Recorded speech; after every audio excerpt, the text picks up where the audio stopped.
Chapter 27. Wednesday afternoon. Doreen wasn't sure what was going on, but now that she was headed down that rabbit hole, she hoped she could figure out something else. She started doing research on Guido and Jose. She wanted to know what other family members they had. The fact that they came from Mexico and traveled back and forth set Doreen off on another possibility, but she had no way to prove anything. They couldn't have gotten Crystal a legal passport, so getting her back and forth across the border wouldn't be easy. But if they had driven into the U.S., it might have been easy to smuggle the child across the Mexican border, but bringing her back to Canada was a bigger problem. And that was only if she was old enough to come back. Which, at 18, maybe she was looking to come back on her own, or maybe she was looking to stay down there. Doreen frowned, thinking about it. She went onto social media, found Clara and the page dedicated to Crystal, and then added a cryptic message in a comment.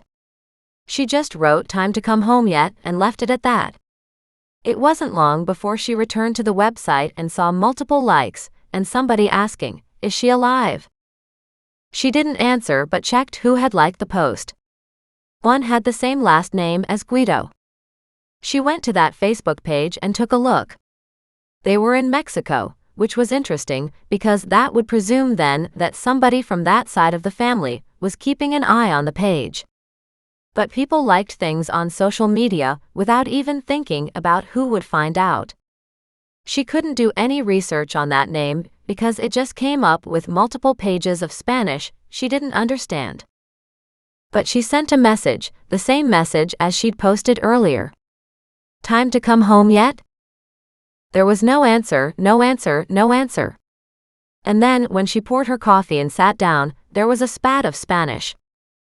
She copied and pasted it into Google Translate and read, "Leave us alone. We don't know anything." She stared at it for a long moment before she spoke out loud. "If you don't know anything, why would you even talk to me?" She typed back, "Maybe not, but I do." She winced at that because she knew Mac would have a heyday with her for inciting this.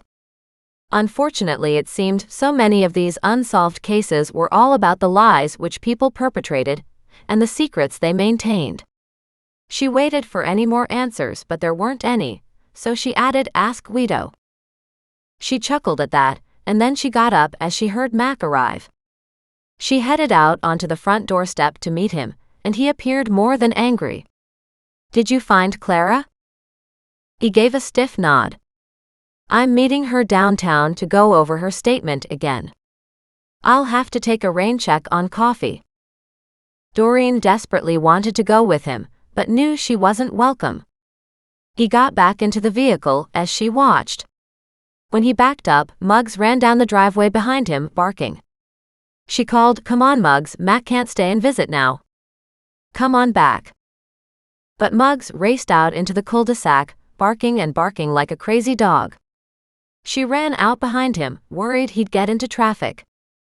"Muggs, come back here," she ordered.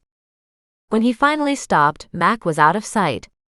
She frowned, cuddled Muggs, and said, "I'm not sure what's wrong, buddy, but I can't have you racing down the road like that." She picked up her phone and sent Mac a text. "I don't know what's wrong, but Muggs seems to think you're in trouble." Unfortunately, she didn't get an answer.